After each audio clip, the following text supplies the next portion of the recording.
ایاز صاحب، معیشت کی بحالی کے عمل میں نگران کس حد تک سنجیدہ اور بااختیار لگ رہے ہیں آپ کو؟ وہ پرانی کہانیوں میں کیا کہا جاتا تھا کہ وہ سنا تو پہلے وہ رو پڑے پھر وہ ہنس پڑے. تو آپ بتائیے اس پہ، آپ کے سوال پہ روئیں یا ہنسیں؟ ابھی حالات تو رونے والے ہیں.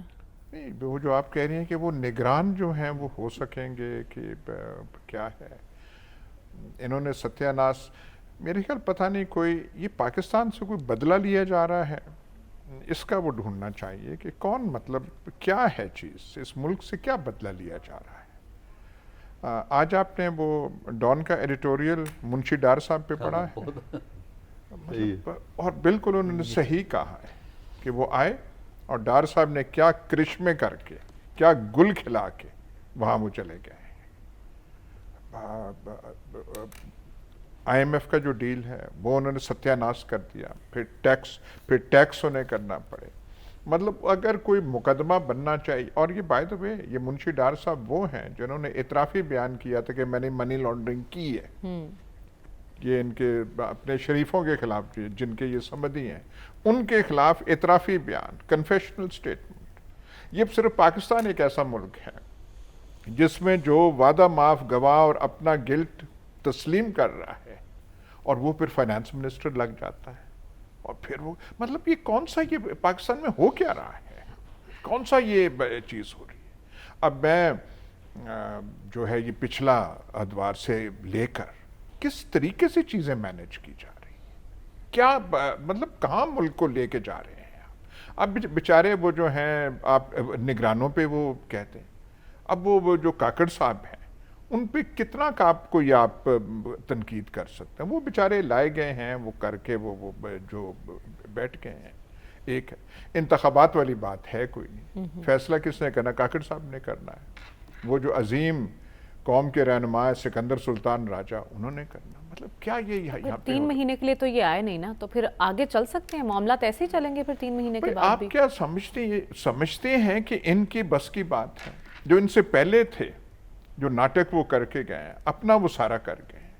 جو شہباز شریف صاحب نے اور منشی ڈار صاحب نے مل کے جو معیشت کو تیل وہ لگا گئے ہیں، جو قوم کو وہ چونا لگا گئے ہیں، اور ان کی مطلب ایک بات ہے، آپ کئی دفعہ ناکام ہوتے ہیں، کوئی شرمندگی ہوتی ہے، کوئی ندامت ہوتی ہے، ان کو داد دینی چاہیے. ایسے ڈھیٹ ہیں یہ، ہنس رہے ہیں، دانت کھول رہے ہیں، پورے وہ دکھا رہے ہیں. وہ ڈار صاحب کہہ رہے ہیں میں نے کوشش کر کے اس ملک کو ڈیفالٹ سے بچا دیا.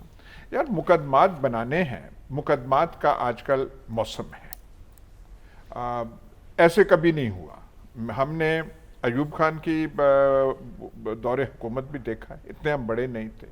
اس کے بعد ہم نے کئی دیکھے ہیں، مقدمات دیکھے ہیں، گرفتار ہوتے. جو آج کل قانون کے نام پر اور مقدمات کے نام پر جو ہو رہا ہے یہ کبھی پہلے نہیں ہوا. ٹھیک ہے. پاکستان کی 76 سالہ تاریخ میں جو انگریز ہم کہتے ہیں، انگریزوں میں تو کبھی ایسے نہیں ہوا. بھئی اندر کیا، ضمانت وغیرہ جو بھی ہے، قانونی پروسیس پورا ہوا، وہ باہر آ گئی. یہ والا نہیں ہوتا. نہ تو آپ سے معیشت سنبھالی جا رہی. ٹھیک ہے یا صاحب، انتخابات کی فضا تو بنتی دکھائی نہیں دے رہی، لیکن ملاقاتیں بڑی زور و شور سے ہو رہی ہیں. آج مریم نواز سے امریکی سفیر کی ملاقات ہوئی، اس سے پہلے چیف الیکشن کمشنر سے امریکی سفیر کی ملاقات ہوئی. انتخابات کے حوالے سے امریکی سفیر کیوں اتنے ایکٹیو دکھائی دے رہے ہیں اس معاملے میں؟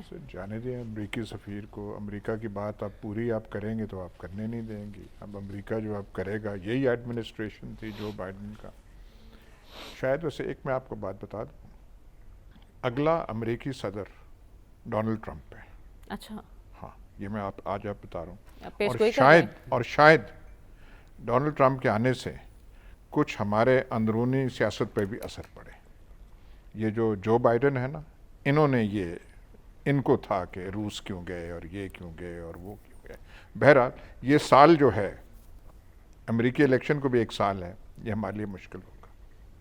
لیکن مسئلہ اب بجلی کے بلوں اور مہنگائی سے آگے جا چکا ہے. جو اسلام آباد میں وہ جلسہ ہوا تھا جس میں ایمان مزاری اور وہ علی وزیر گرفتار ہوئے تھے، اس کے آپ نے نعرے سنے تھے کس قسم کے تھے؟ یہ جو گلگت بلتستان میں 2-3 دن ہوا ہے، وہاں کیا نعرے لگ رہے تھے؟ اب یہ فضا ایک ایسی مطلب کیوں بننے دی گئی؟ یہاں پہ پاکستان کو اب بجلی کے بلوں اور صرف مہنگائی تک کی ہوتا تو ہم کہتے ہیں چلیں ٹھیک ہے، کوئی اچھا اکنامکس یا فائنانس منسٹر آئے گا تو کچھ ٹھیک ہو جائیں گے۔ وہ جو انگریزی کا لفظ ہے ایگزسٹینشل، وجود، پاکستان کو اپنے وجود کی جنگ کا سامنا ہے۔ ہمیں کوئی پتہ ہے کہ آس پاس ہمارے بارے میں کیا کہا جا رہا ہے، ہندوستان میں کیا کہا جا رہا ہے۔ میں نے تو آج وہ ایک وہ اس پہ یہ کیا کہتے ہیں، یہ سوشل میڈیا پہ پڑھا، وہ پتہ نہیں جینوین ہے یا فیک ہے، کہ افغانستان کی فارن منسٹری ایڈوائزری دے رہی ہے کہ پاکستان کے حالات خراب ہیں تو افغان سٹیزنز وہاں پہ نہ جائیں۔ جیسے وہ امریکی اور کینیڈینز اور یہ ویسٹ یورپینز نہیں کہتے کہ جی ہم کہتے ہیں وہاں گلگت بلتستان نہ جائیں، وہاں نہ جائیں۔ اگر وہ جینوین ہے تو وہ افغانستان کی فارن منسٹری کہہ رہی ہے کہ جو ہے پاکستان جانا ہو تو احتیاط سے آپ جائیں۔ ابھی ہم آ رہے تھے تو کوئی کرکٹ ٹیم نے آنا تھا یہاں پہ اسمال روڈ پہ، پورا شہر بند۔ وہ یہ کون سی سیکیورٹی ہے، کون سے میچز ہیں، ہو کیا رہا ہے؟ یہ وجود کی جنگ ہے، ٹھیک ہے، پاکستان کی وجود کی جنگ ہے۔ خدا را ہم تو ہاتھ یہ ڈرتے بھی ہیں، زیادہ بول بھی نہیں سکتے، آپ نے سوشل میڈیا کی بات کی، وہاں التجا کر رہے ہیں اور خدا کے کا سوال ہے، بڑی خبریں فیک چل رہی ہوتی ہیں سوشل میڈیا پہ۔ چیئرمین تحریک انصاف سیاسی جماعتوں سے بات چیت کے لیے تیار ہیں، ان کے وکلاء کی جانب سے گفتگو کی گئی ہے۔ ان کا کہنا ہے کہ بات چیت صرف الیکشن کے معاملے پر ہوگی۔ تو ایاز صاحب، یہ پیشکش کیا ظاہر کرتی ہے اور اس موقع پر بات چیت کا عندیہ دینا کیا درست ہے؟ ایک تو اس طریقے سے بات وہ نہیں ہوئی، آپ خود بھی کہہ رہی ہیں کہ وکیلوں نے کہا ہے کہ وہ ہے صرف یہ ظاہر کرنے کے لیے کہ ریسپانسبل لیڈر ہے، ملک کے جو حالات ہیں اس کا ادراک ہے اور الیکشن کی طرف جانا چاہیے۔ اب جب ہم کہتے ہیں سارے یہاں بیٹھ کے جی حل الیکشن ہے، حل الیکشن ہے، وہ کوئی بات کریں تو آپ کہتے ہیں جی عندیہ اس وقت دینا چاہیے یا نہیں دینا چاہیے۔ ٹھیک ہے، پھر یہ بھی آپ دیکھ لیں کہ وہ جن کی طرف سے یہ منسوب ہے یہ خبر، وہ بیٹھے کہاں پہ ہیں، اس سارے ماحول کا آپ ذکر کر سکتے ہیں، ٹھیک ہے، ان کے اور پارٹی کے لوگ کہاں بیٹھے ہوئے ہیں، عدالتوں میں ان کے ساتھ کیا ہو رہا ہے، مقدمات پہ مقدمات کیا ہو رہا ہے، وہ ساری گفتگو ہم کیا کھل کے کر سکتے ہیں۔ تو یہ سارا کچھ لیکن ابھی تو ان کے وکلاء کی جانب سے بات کی گئی